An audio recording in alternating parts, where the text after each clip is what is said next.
Greetings, everybody, and welcome back to the Healing Brothers Presents. It is time to deal with pain.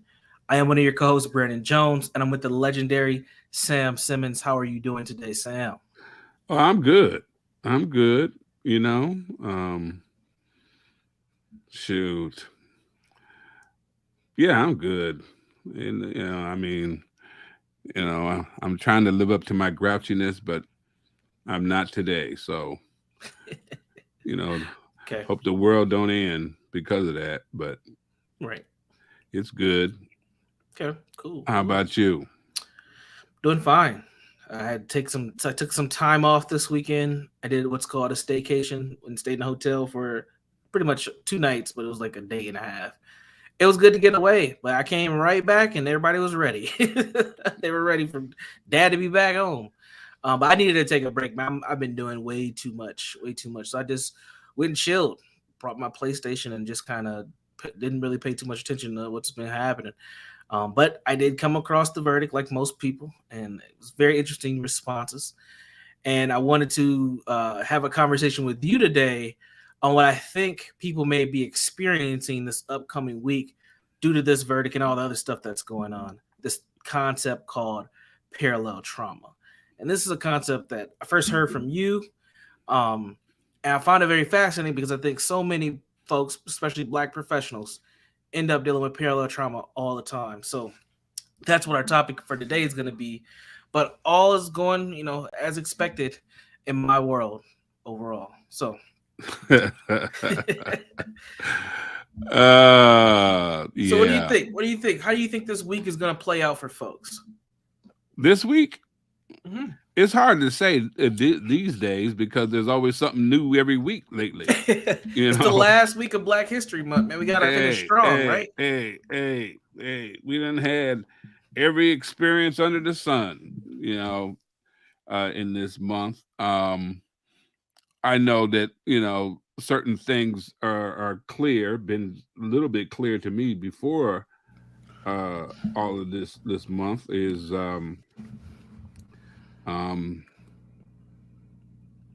so we're over almost 2 years past George Floyd Right. and folks are, it's just like, what's interesting is that when I think about the parallels between, the George Floyd and COVID, right? Mm-hmm. People, no matter what the science say, people are tired of COVID. The hell with COVID. We're gonna take off the masks, open up the schools, open up the bars, and going and party, Mm-hmm. right? Well, with George Floyd is okay. We got over feeling bad. Now let's go back to the business as usual as best we can, and uh, uh, uh, you know, and not only go back to business as usual, maybe even up it a little bit in terms of how we want to show the true essence of America around race. Mm-hmm. So it's like we tired of feeling bad, which Right. when you are in a position of privilege, you can say that, right? We're tired of feeling bad because in both cases is you see more people of privilege voicing that than anything else. The Right. hell with what it affects anybody else. All Right. of the concern is how it affects me. Period. Right. Right. And the folks that is affecting, they're trying to, push back. They're trying to, regain the at least somewhat of a sense of empowerment that they gained right after reality hit around George Floyd, Mm-hmm. COVID, and that kind of thing. And folks are equally pushing back, and it's all based around comfort and ignorance. Mm. So we'll see. We'll Mm-hmm. see. It's like um each week gets interesting, each week gets weird. And we got uh old battles being fought the same old way, Right. and trying to put new little titles on it, but we seem to be back on the same space, man. The titles get cuter and cuter, though. You gotta admit, like they're really attractive titles, Absolutely, absolutely. My frustration is what else is there to say? I mean, Right. I've Right. been saying the same thing for a long time in some version in terms of community and in the system. Hmm. I think the last time we were on, we talked about the question, how does a community heal when it feels under attack? You're right. Right. And that as a community, we don't have the luxury or the choice to wait for stuff to stop before we can start talking about healing, because the trauma was already bubbling to the top beforehand. Now it's definitely bubbling. It's not even bubbling on the top, it's just floating right there on the top. Right. And and and you and we have to come up with some radically different strategies. I Hmm. talked about that on my radio show the other night. Is that some of the radical strategies that we may need to do, especially in terms of community. Hmm. uh I don't know if we're ready for, right? Yeah. So um because without those radical strategies of uh not waiting for the permission of the powers to be to say it's okay to heal. I remember I was talking to some clients the other day about trauma. I think I traumatized them even more talking about trauma, because the look on their faces like, man, why ain't Yeah. nobody telling us this? Why ain't they telling us Right. this history? They don't. And one brother said they don't want us to know. They don't want you to know or white folks to know. Okay, it ain't just you, right? Powers to Hmm. be don't want none of y'all to know. Just let y'all walk around all emotional and stuff, and respond instead of in terms of come up with some real action, Right. some thought out action, right? That's over and above what we're used to experiencing. Um, so it worries me because good people are gonna get caught up in the middle of it. I mean, I don't really like to get into good and bad. Who could define that? Because you know how people want to define their own vision of what's good and bad. But Right. um, you know, everybody gonna get caught up. The folks who are trying to do the right things and have the right opinion, that kind of stuff, they're gonna get caught up into it too, Right. uh, as well, unless we do some. They talk about because again, people talk about radical change. What does that really mean, Hmm. right? Because we've been talking about radical change for a long time, Hmm. and sometimes that radical change got to be more inward initially, Right. to deal with what's going on outward, right? Right. So, but yeah, Hmm. I don't Hmm. know. Probably folks think I'm talking in circles too. So what? So when it comes to radical change, you talked about that inward process needs to be the first place to start. Why do you think that most people struggle with that? Because I hear that too, and I agree with you. I do think that it's an inward process, but oftentimes these courageous conversations, another one of those cute titles, a lot of times what ends up happening is it's more finger pointing at other people and what they need to do instead of what needs to be done internally. Why do you think that is? Well, it's hard. What's ironic is it's the hardest thing to do, but we'll get the biggest bang for the buck in the long run, right? Especially for a people who have been blamed for everything. Blamed for their own conditions, their own trauma, and at the same time, trying to do the right thing in different aspects, and it's in when trying to do the right thing and still being diminished, devalued by a system and by people in power. That if what the belief is if I start dealing with some of this internal stuff, especially that what we would call, for lack of better words, the negative internal Mhm. stuff that we've been conditioned to feel about ourselves and to feel about each other, or some of the ugly in terms of our behavior and response, that ends up validating all the bull crap that folks been feeding us about our people. right?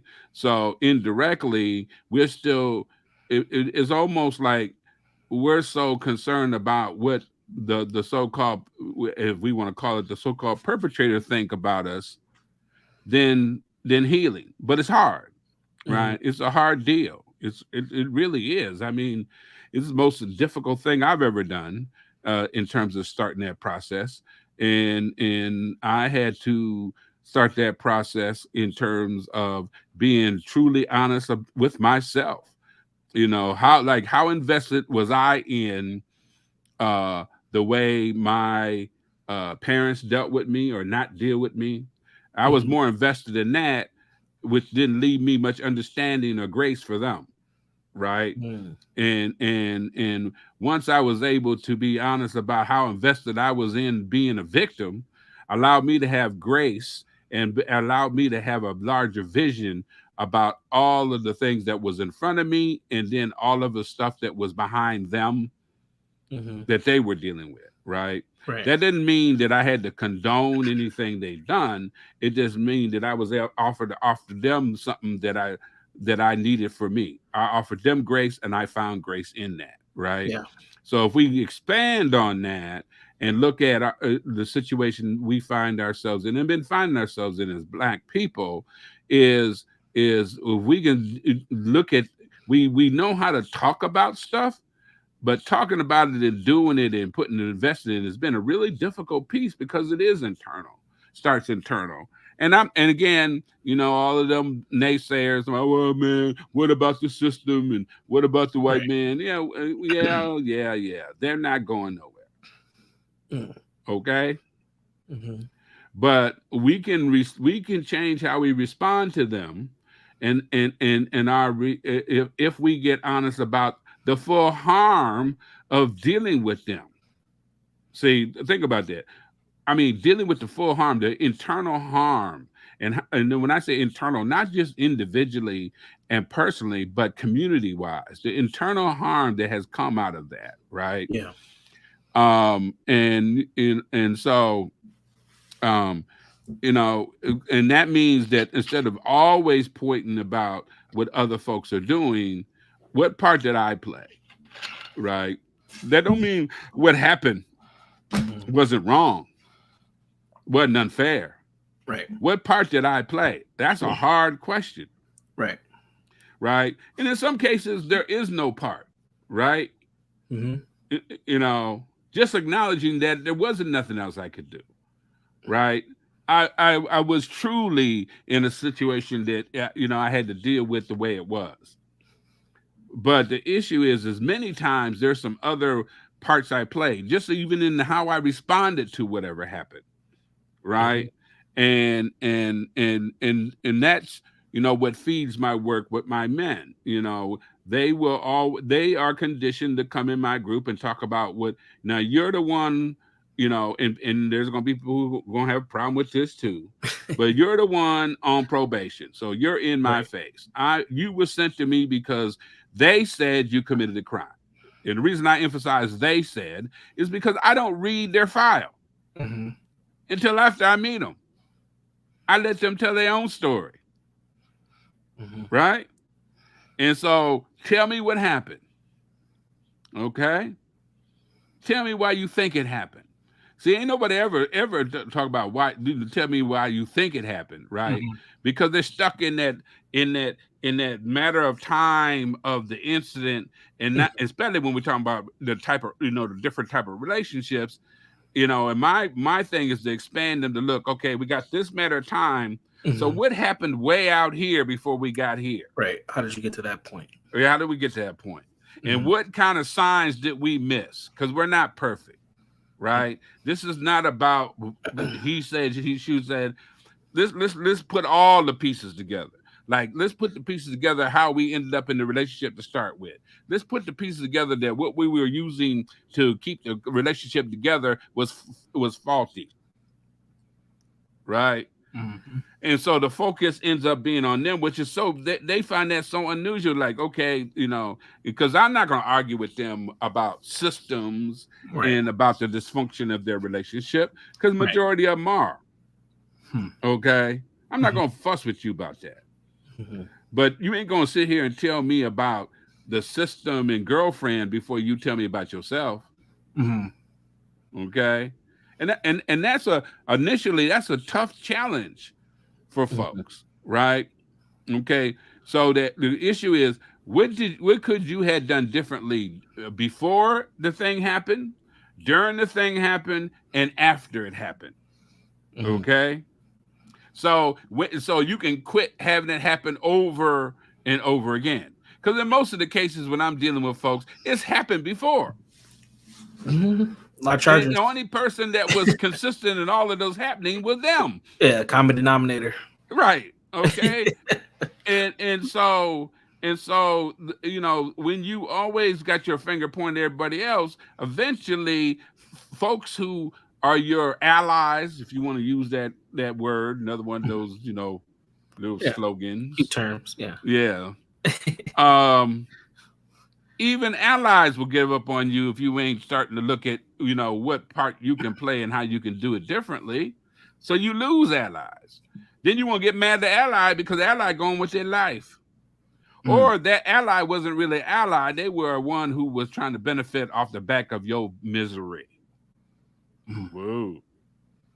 Mm-hmm. Because there is people who benefit of our whole kind of victimy misery, I right? wouldn't just say people. I would say institutions. Oh, I mean, the absolutely. whole social service sector in any major city, when it comes to dealing with people. Now, there are some like the Humane Society deal with animals, but with people, a lot of that functions off of black dysfunction, and that doesn't get talked about.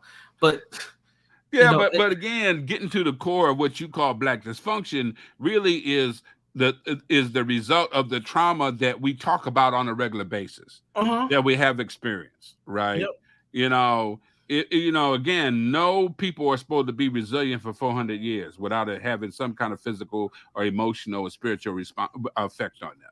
Nobody, mm-hmm. right? And so how do we stop that? Is get honest. Well, one of the things is racism ain't going nowhere anytime soon. White supremacy is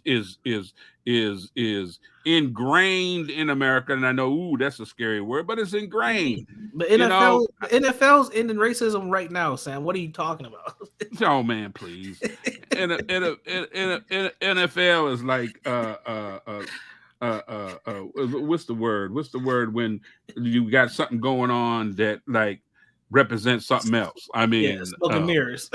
yeah, I mean, It's a we got the sideshow. plantation owners, and we got the house Negroes, and we won't let and the only house and the only overseers can be a certain color, and then and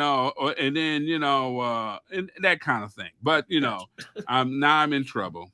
And then because we give certain folks that are under us who we tell don't say nothing other than what we say. We pay them a little bit more, in from a billionaire standpoint, kibbles and bits, but from a Sure. everyday people standpoint, big money. But even the bystanders, like when they used to fight mandingos against each other, you Mm-hmm. know, and who was the standby?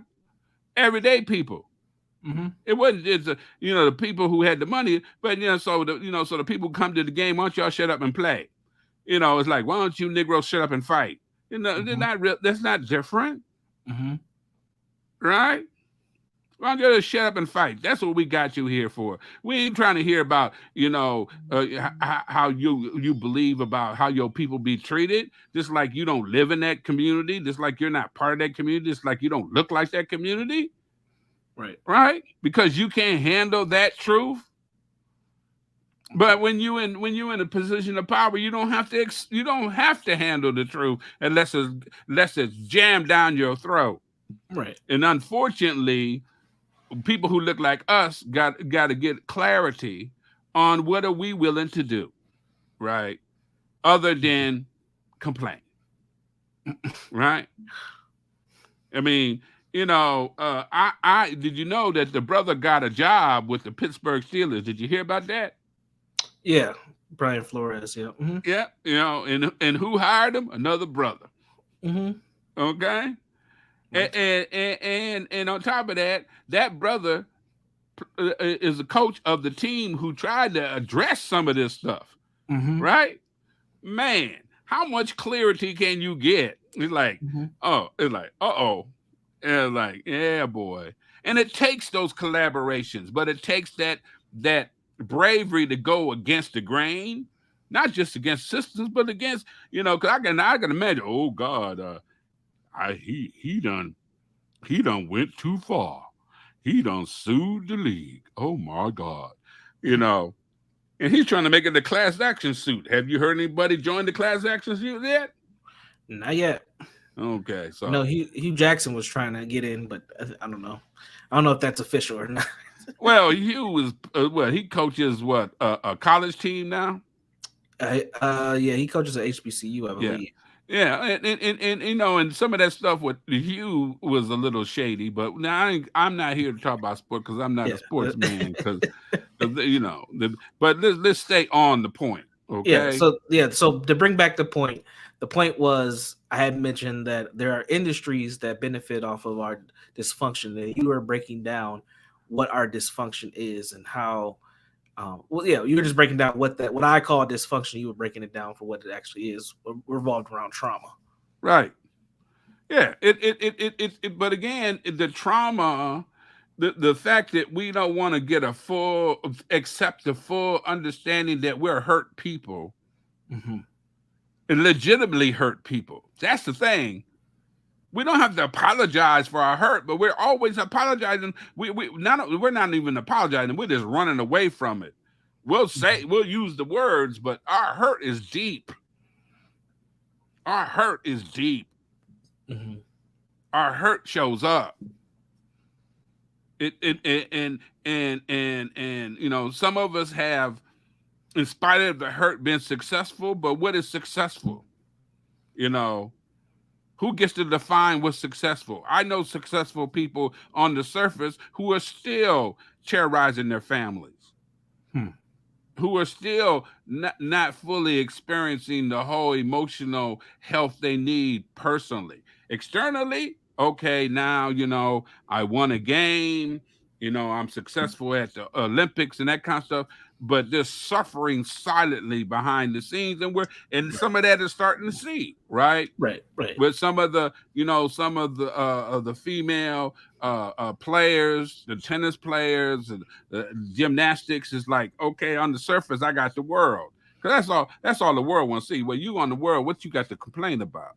hmm But we never even had permission by our own people to really deal with my trauma hmm that I experienced dealing with my own people. The immediate, the one I wake up with every day, hmm right? When in my own community, I cannot tell my truths because it don't fit the narrative of the week. right, Think about that pressure. hmm Or if I tell you I need to take a time out and you tell me why.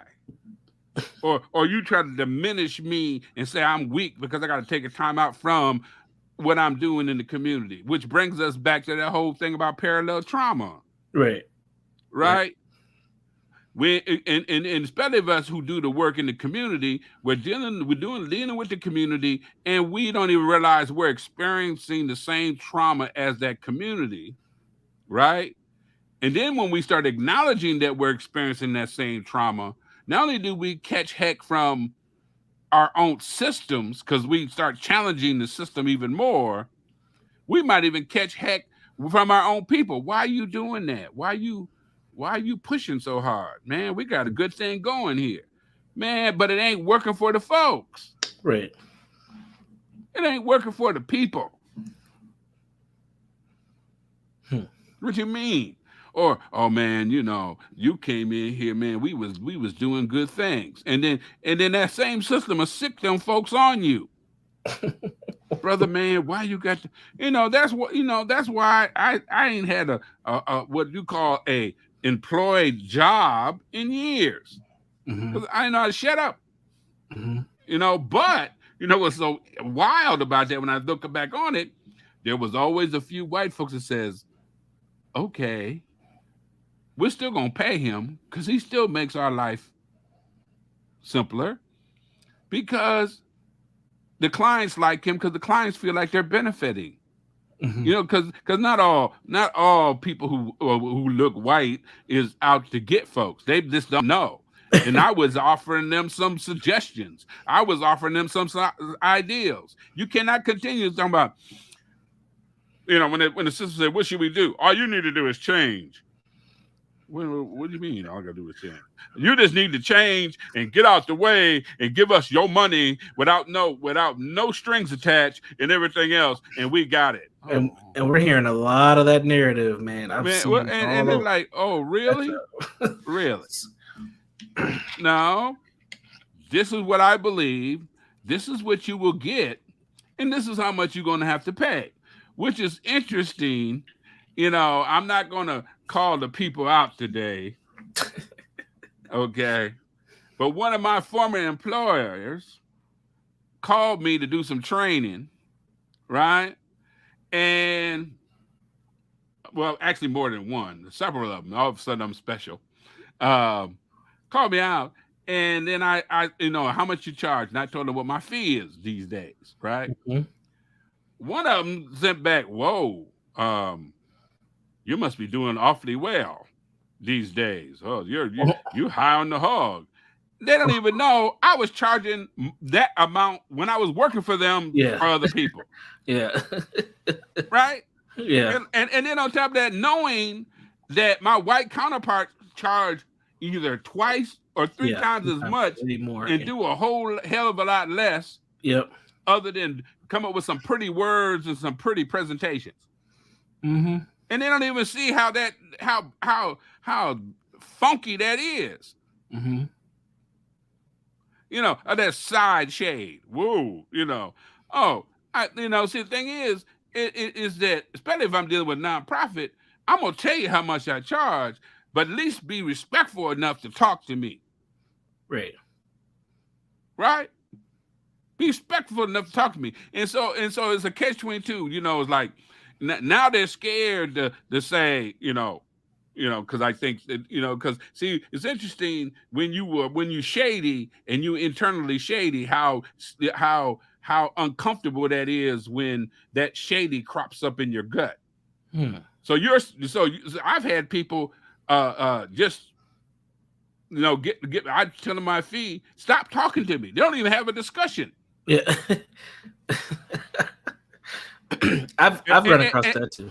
I've run across similar situations. Yeah, and you know what that is, right? I don't know what to do. I don't want to insult them and all this other kind of stuff, and I don't want to seem racist or whatever, or then on that gutness in their gut, that stuff, because we're all affected by this craziness in America because they did such a good job of doubling down on this whole thing of race so they could emotionally justify mistreating people. Yeah. They did it so well. It's so deep, right?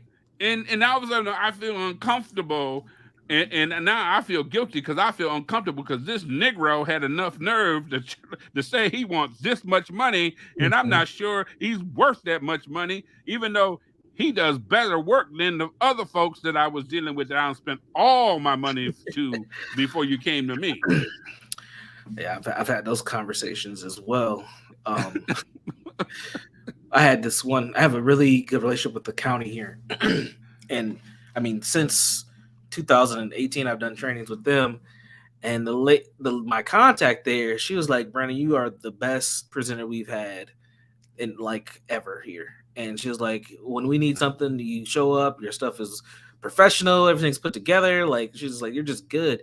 So when I raised my prices, she was like, "I'm so glad you raised your prices because what you're delivering to us is just way much more than what we were paying you." And then she just started paying me, like, she told me, like, ask for this much pretty much without saying it. So I raised my prices. I raised it slightly again for them because she was like, "We should be paying you way more," because they had other speakers come in that aren't even doing half of what I was doing. Right. and getting paid probably double what I was getting paid. So Oh yeah. Oh it's yeah, there's interesting. a few of them that Mhm. feel real guilty. I had one where I was charging, and they said you need to charge 3 times as much. We ain't paying you. That's an insult, You know, you know.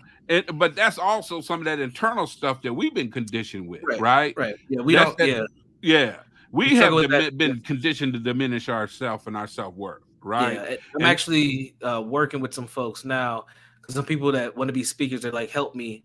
And when I told them how much they should start off by asking for, you should see the reaction. People are like, you asked for that much? I'm like, I get paid double that. I'm just saying this is where you should start at so you can right, get in the door. And black folks, man, when it comes to being professionals, we struggle with negotiating skills. We struggle with networking. We don't. I think we undervalue what we bring. It's very interesting. Even I mean, it's even in the mental health world. Like I talk to a lot of black therapists and stuff, like young ones, and I'm like, look, you're an asset. You're worried about getting placed for a job. They're starving for you, so you need to be picky. Things like that. They're like, what? And it's like no one's telling them. no, and no, you can't tell folks when you're too busy trying to talk about being a victim. Okay, it's like it's amazing what if we spent more time trying to teach folks how to be successful and still be black. See, I can't hear you, but still be black. Yep. Okay, Yep. you know. And again, that ends up being a whole weird stuff too. What it mean to still be black? Well, I could say be me, be me. Because one Yeah. thing that people know that they say, "What's up with Sam?" Oh, that's Yeah. just Sam. That's That yeah. that ain't just Black Sam. That's just Sam who Yeah. happen to be black and who don't mind being black. Yeah. Yeah, Okay, we don't have to compromise who we are right, per se in order um to fit in with any group, especially with white folks. Now, are there times where you have to be a little bit more professional than others? Absolutely, but that doesn't mean that you're compromising yourself. right, And it's funny, I've been having a lot of these conversations lately too about code switching and things of that nature. And a lot of folks who end up losing themselves and being and are emotional wrecks with this, they already compromised themselves before they even got to them positions or those situations because right. they're trying to appease other people instead of just being true to themselves. Yeah, there are times where you got to throw on a sports coat and a tie and be a little bit more professional, but I'm still showing up as Brandon. At the end of the day, I'm not showing up when changing my voice tone and all that crap. Oh Like my that's goodness. crazy.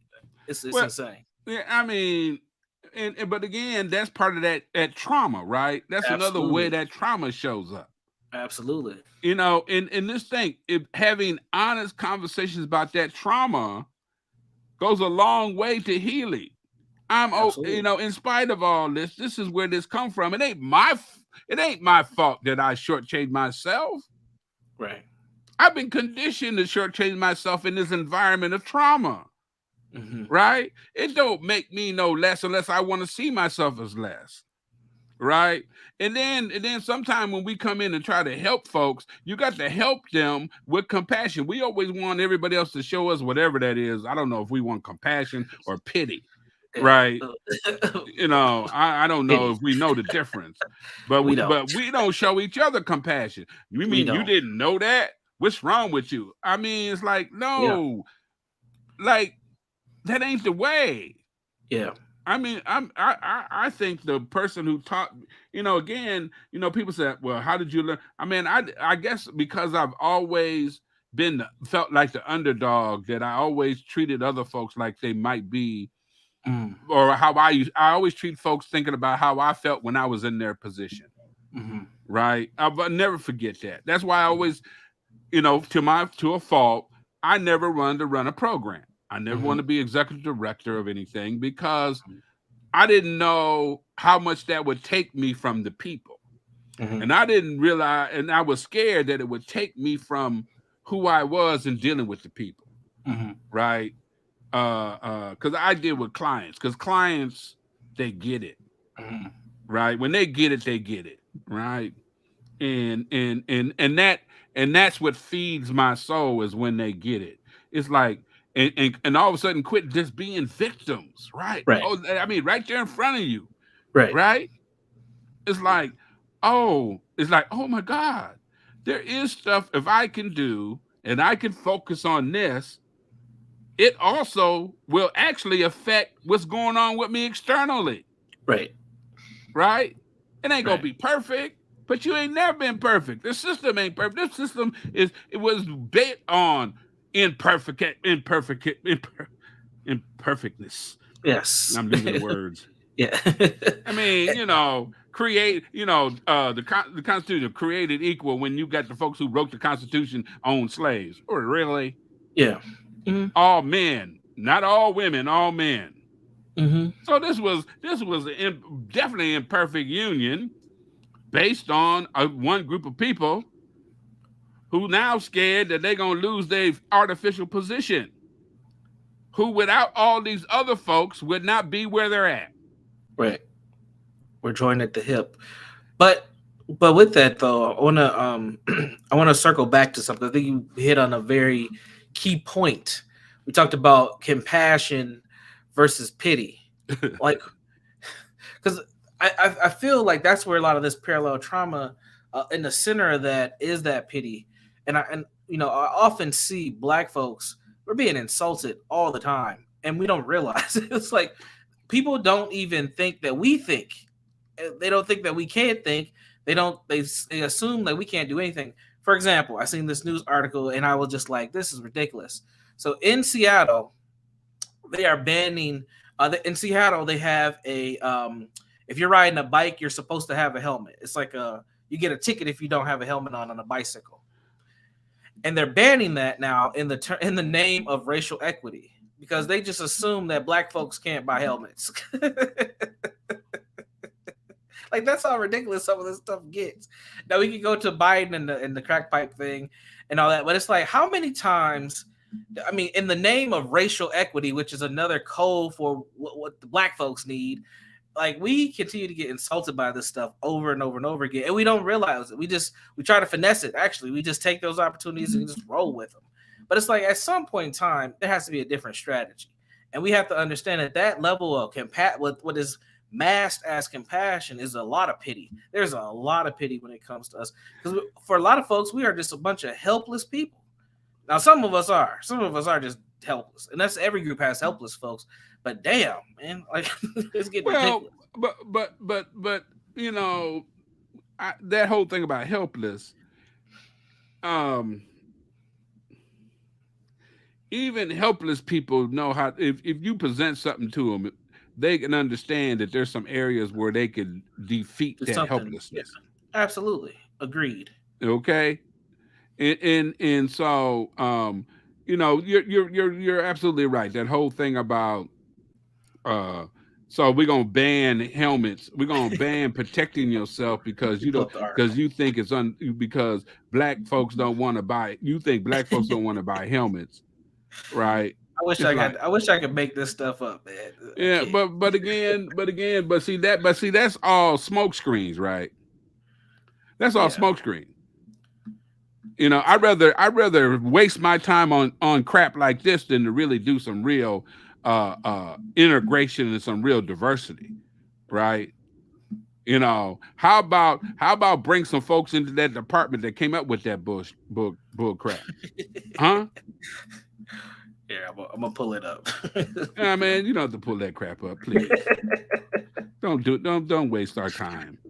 Because there's a list of those type of things. It's like the whole thing about almost trying to make people believe that black folks don't like healthy vegetables and stuff Yeah, like it's that. It's like it's the same stuff. It's like, but again, so the groups that tend to do this are typically a lot more liberal, and those are our friends, right? We vote Democrat like 90% of the time, things of that nature, and it's like two sides of the similar coin, where we get put in this like very childlike space, and it's insulting. For me, I feel insulted by this. It's like black folks can obviously there's something else going on that right, they're not wearing helmets. Like we just don't wear helmets when we ride bicycles. That's just something that doesn't happen. Or right, when we were kids, like I remember when I was a kid, I never have no helmet. I didn't have right. no knee pads, none of that And stuff. and and and see, and you bring up a good point. See, people who got time to think about helmets and bicycles got Right. got too much Privilege. time. Too much privilege. Right. And Okay. they think that That that's that gonna that is solve the something. see the problem is that's the least of my problems. Yeah, exactly. that's You that's what I'm know, saying. It's that's what you should insulting. look at. Why is that the least of their problems? Right? What is really going? What do they really need help with? Right. Right? What do I Everything. need? You rather spend it, well, example of that kind of happened out there in California. Folks are trying to figure out how to get their kids in school, and these folks was talking about Changing the changing names of names of schools. Yeah. buildings and stuff. And the people like, look, That's a great example. you know. So, Now there was some other stuff that went on with that too, but there's some extra stuff with that. But mhm. but that doing too much that look actually, how do you put it? It's some of that flash and dash and Yeah. there's a term for it where what the looks of a thing, right? I'm more concerned of the looks of the thing Yeah, than the it's the content. appearance. Yeah. Yeah. To me, it's a form of performative action. It's like we're gonna change all these old names on stuff that most black folks don't know and don't give a damn that their kid goes to Anderson Elementary School and Anderson was some plantation owner way back when. Nobody even knows that Oh, they exists. was going to change the name of what a school name after Feinstein Look, this is and getting Abraham crazy. Lincoln. I mean, So let's just so if we're gonna go that far, we need to change a lot of names. We have all these indigenous names, Minnesota as one. We might as well change that too. We well, gotta but start changing but stuff. it is performance anti-racism. And this stuff is getting nuts, man. Yeah, It's getting crazy. performance anti-racism. Did you hear what it said? Yeah, You performance heard it anti-racism. here. Yeah, Performance anti-racism. par. We gotta call it par. Right. You're more concerned about not being seen. The more you have to work that damn hard to not be seen as racist, then that's a problem. Yeah, it's like, what are we doing? Yeah, Right? It's but again, I'd rather do that performance art than to get deep. Again, right. And okay? get to the real roots of what's going Yeah, on. that of my uncomfortableness with blackness. I mean, I'd rather have somebody tell me I'm uncomfortable with this blackness thing. Well, let's talk about that, right? Or my uncomfort of dealing with the fact that this trauma or the uncomfort that I might have to hold a whole portion of my community accountable for their behavior for the good of the larger community. Ooh, that's radical. Right. But when you start holding accountable, then I got to hear all this kind of, you sounding like white people and you sound like this. No, I'm talking about somebody who wants to keep safe. Yeah. I mean, And not only do I want to be safe, the person who's committing the crime, I want them to be safe too. yeah. It See goes that? right back. Go ahead. People Go don't ahead. want to hear that. Yeah, it goes right back to this bicycle thing that I'm talking about in Seattle. So they put in this law for people to wear helmets because there've been so many just injuries for folks not wearing a helmet. So when they put this this into law, the black folks who ain't wearing the helmets are they're getting citations because they're Oh, supposed to wear a helmet. So right. that's where the disparity is come in. Is you have this large number of black folks who are getting citations for not wearing helmets. But the funny thing about this is, if there now that law was put in place for public safety, that wasn't Right. put in place for racism. But Right. the failure of black folks in order to, I guess I don't want to say assimilate, but to change behavior for their own safety, has become racist. There was never any racial intent for this law. They're just trying to reduce people from Well, having injuries. but the issue That's is, classic. and let me see, and this is where that thing called compassionate accountability come in. Comes in, yeah. Okay. This is where, if you recognize this, you're better off giving warnings and educational kind of stuff Right. than being a police. Right. You're doing more policing than you are doing caring, Right. right? And when you only have a hammer, everything looks like a nail, right? Right.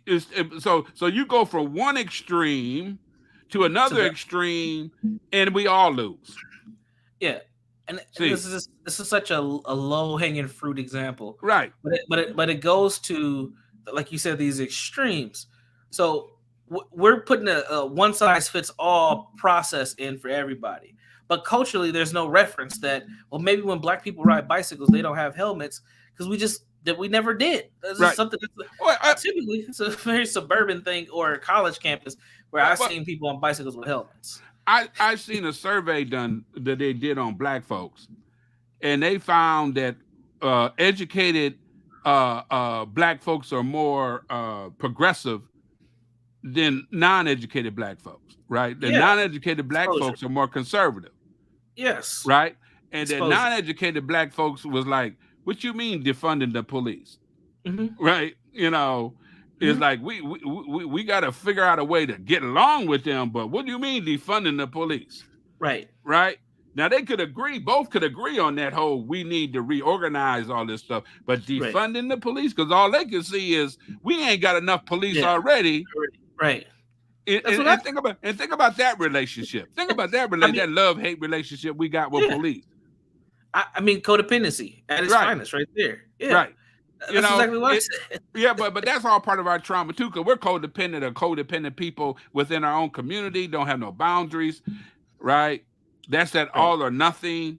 If you don't Hmm. love me, you don't like me. Well, Hmm. and Hmm. right? If you love me, you'll do this and this and this. Or if you love me, you'll let me get away with this. If you love me, you won't snitch on me. If you Right. love me, you'll still hang out with me but you still out here robbing and stealing, and then I'm gonna hang out with you because you're my cousin. Hell Right. no. But how do Or we? I say I don't want to hang out with you, then you criticize me for taking care of myself because I Yeah. don't I don't particularly think what you're doing is any good for me or you, but the only Right. person I can control is Control me. is myself. Right. But now you call me uppity or I'm too good or And, things like that. And I'm and just I can't take it. And then I mess around and hang out with you anyway. you get Hell, arrested. but again, that's back to that trauma, man. That Man. internal trauma.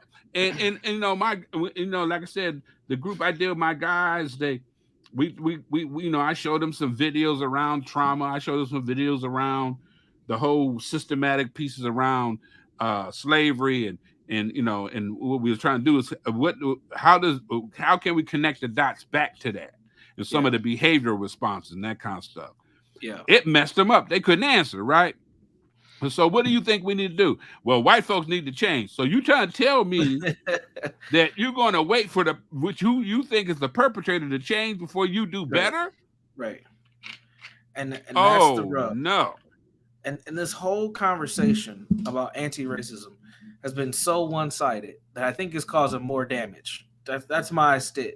Now Uh-oh. people bring me in for DEI stuff periodically, and I always tell them my approach to this is very different. I talk about culture because I'm not coming in to drop kick white people. That's not what I do. I know other people do it and they land them kicks pretty well. Not my thing. When I come in, I'm gonna tell some truth though. Don't think it's gonna be all rainbows and bunnies and things like that. No, we gotta come in with the information. But at the end of the day, like when it comes to all this is what white folks need to do and the focus on white people, those conversations are bizarre to me. I feel like there's some like BDSM intellectual type stuff going on where they like getting like beaten. They like getting verbally assaulted by these folks and told how awful they are.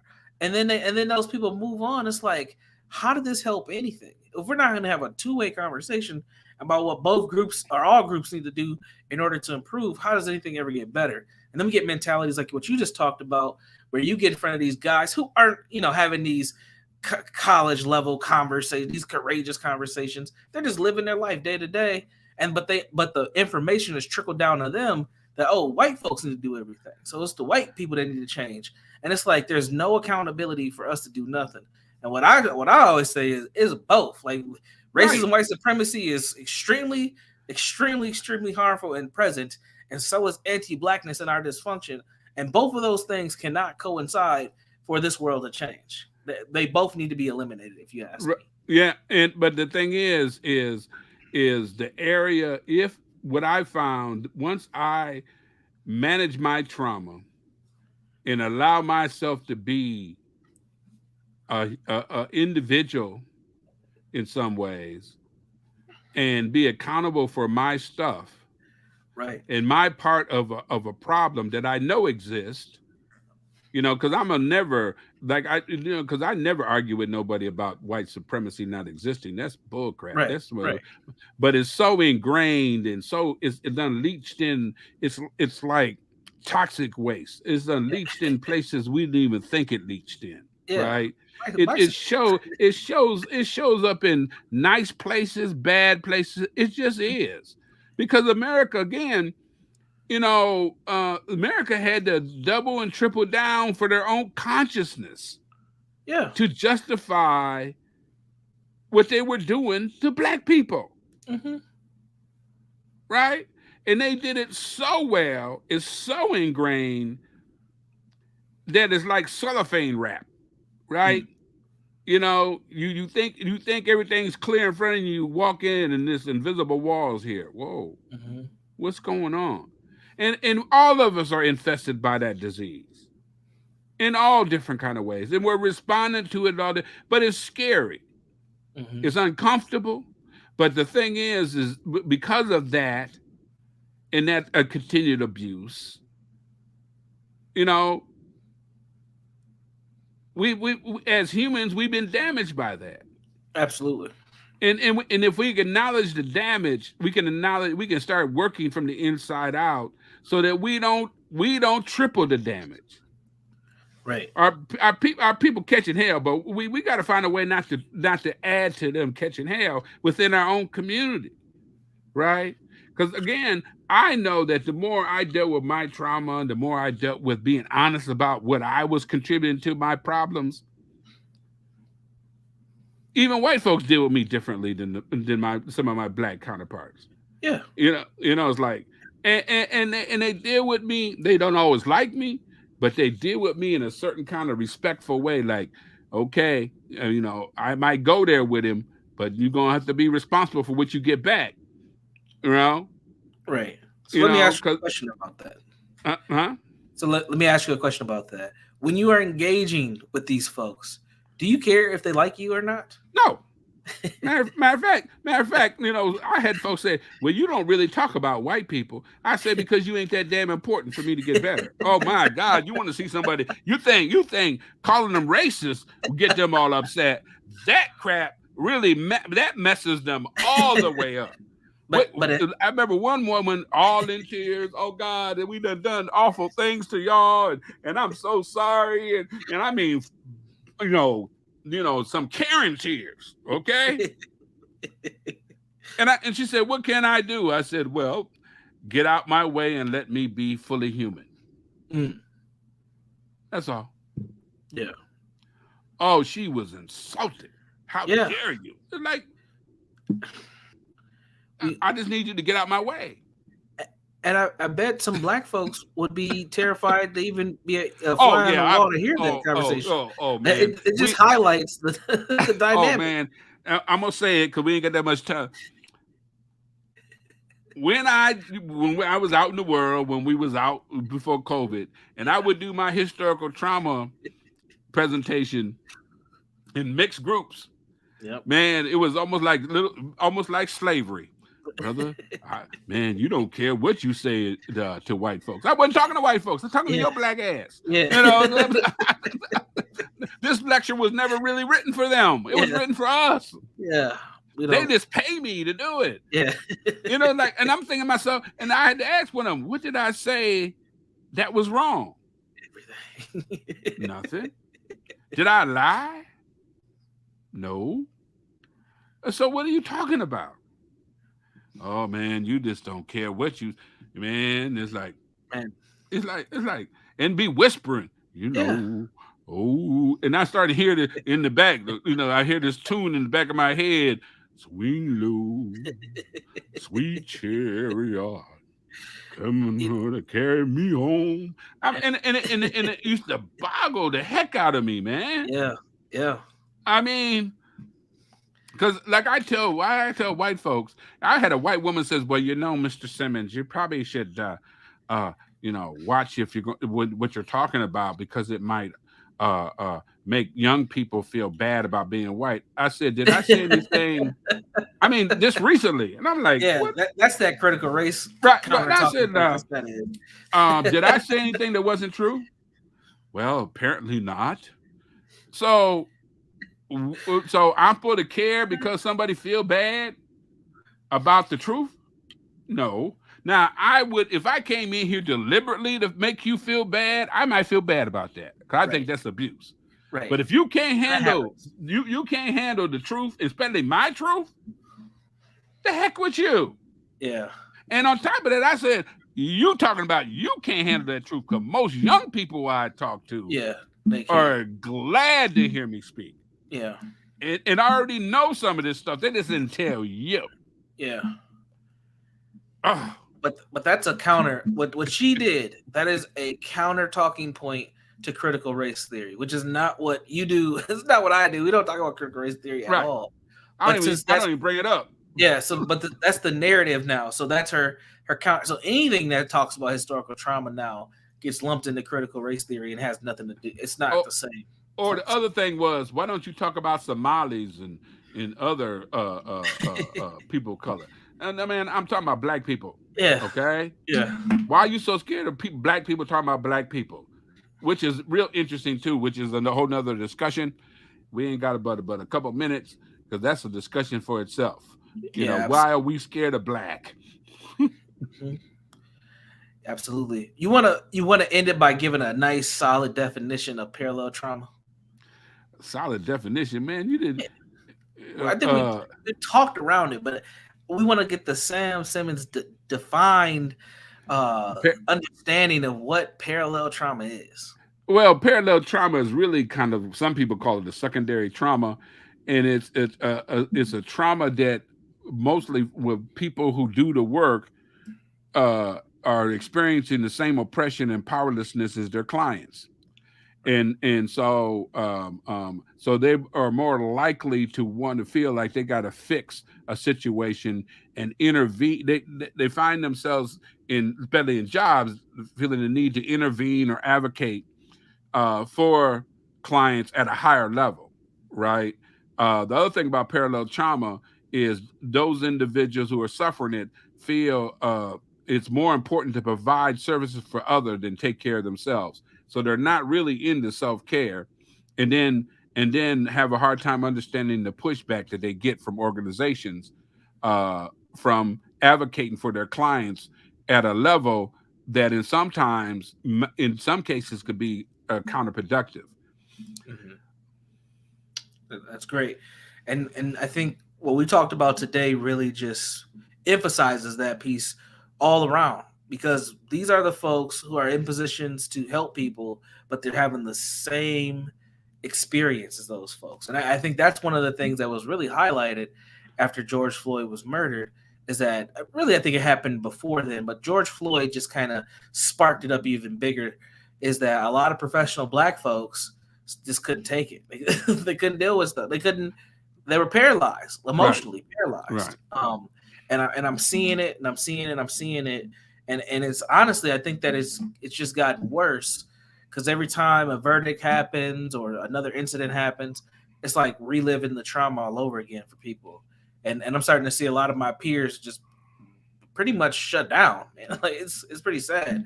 And it's scary because I think that we have to take better care of ourselves. But anyway, it's time to wrap up the show. This has been another installment of the Hillen Brothers presents It's Time to Deal with the Pain. We'll be back next week with another episode. Peace.